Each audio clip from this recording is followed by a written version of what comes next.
मैं अजय वारी सर्वप्रथम असीम सौंदर्य और पवित्रता की प्रतीक सदाह शहर की इस तपोभूमि को नमन करता हूँ। मेरे सामने विराजमान चूरू की इस युवा शक्ति को नमन करता हूँ। महोदय, मुझे 2047 के भारत के विषय पर बोलने का अवसर प्रदान करने के लिए मैं नेहरू युवा केंद्र का तहे दिल से धन्यवाद देता हूँ। महोदय, जिस प्रकार प्रकृति के लिए पंच तत्व अति आवश्यक है, उसी प्रकार हमारे देश को मजबूत और शक्तिशाली राष्ट्र बनाने के लिए माननीय प्रधानमंत्री श्री नरेंद्र मोदी जी द्वारा दिए गए पंच प्रण अति आवश्यक है। साथियों, आज हमारा देश विकासशील राष्ट्र की श्रेणी में आता है। इसलिए महोदय, हमारा पहला प्रण 2047 तक भारत को एक विकसित राष्ट्र बनाना है। कुछ लोग कहते हैं कि इस देश ने हमको क्या दिया, तो मैं इस मंच के माध्यम से उन्हें कहना चाहता हूं कि इस देश की जिम्मेदारी नहीं है हमको आगे बढ़ाने की, कि इस देश की जिम्मेदारी नहीं है हमको आगे बढ़ाने की, हमारी जिम्मेदारी है इस देश को आगे बढ़ाने की।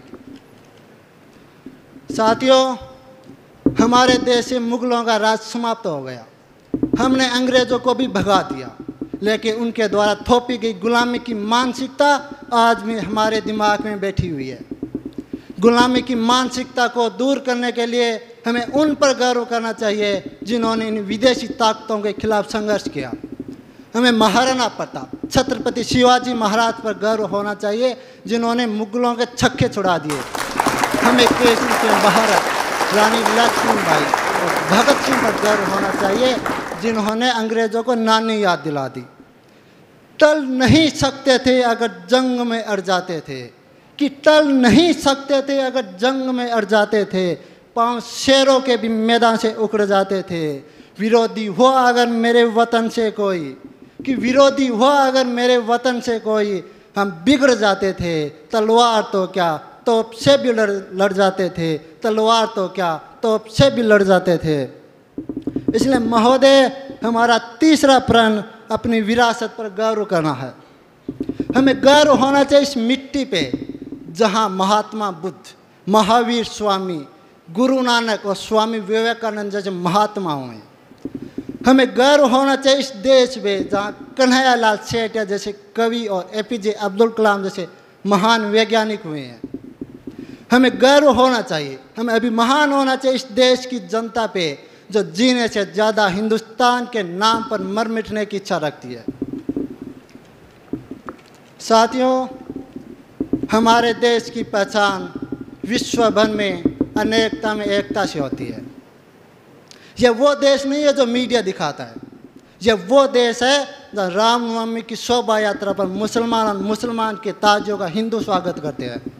यह वो देश है जहाँ सिखों के गुरुद्वारा में सभी जाति सभी धर्म के लोग खाना खाते हैं। इसलिए महोदय, हमारा चौथा प्रण हम राष्ट्र को एकता की सूत्र में बांधे रखना है। मंदिर की मीनारों का मस्जिद के कंगूरों से, कि मंदिर की मीनारों का मस्जिद के कंगूरों से, आओ मिलकर देश बचा ले धर्म के लंगूरों से। महोदय, हमारा पांचवा और सबसे महत्वपूर्ण प्रण है नागरिकों का कर्तव्य। साथियों, मैं मुगल राजपूत समझ पढ़ रहा था तो मैंने पाया मेवाड़ के महाराणा प्रताप को छोड़कर समस्त राजपूत राजाओं ने मुगलों की अधीनता स्वीकार कर ली। मुगलों के पास इतनी बड़ी सैन्य शक्ति होने के बावजूद वह मेवाड़ को अधीन नहीं कर सके, क्योंकि मेवाड़ की सेना के साथ साथ मुगलों के खिलाफ वहाँ मेवाड़ की जनता भी लड़ती थी। और साथियों, जिस देश की जनता लड़ती है उस देश का कभी शोषण नहीं किया जा सकता।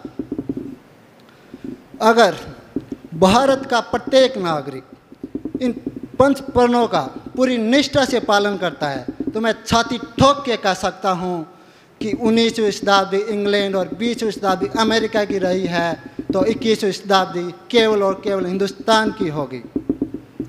मिट्टी में मिला दे मैं जुदा हो नहीं सकता, कि मिट्टी में मिला दे मैं जुदा हो नहीं सकता। ए वतन अब इससे ज़्यादा मैं तेरा हो नहीं सकता। बस तू मेरी आवाज़ से आवाज़ मिला दे, बस तू मेरी आवाज़ से आवाज़ मिला दे, फिर देख इस देश में क्या हो नहीं सकता, फिर देख इस देश में क्या हो नहीं सकता। धन्यवाद। जय हिंद, जय भारत, जय राजस्थान।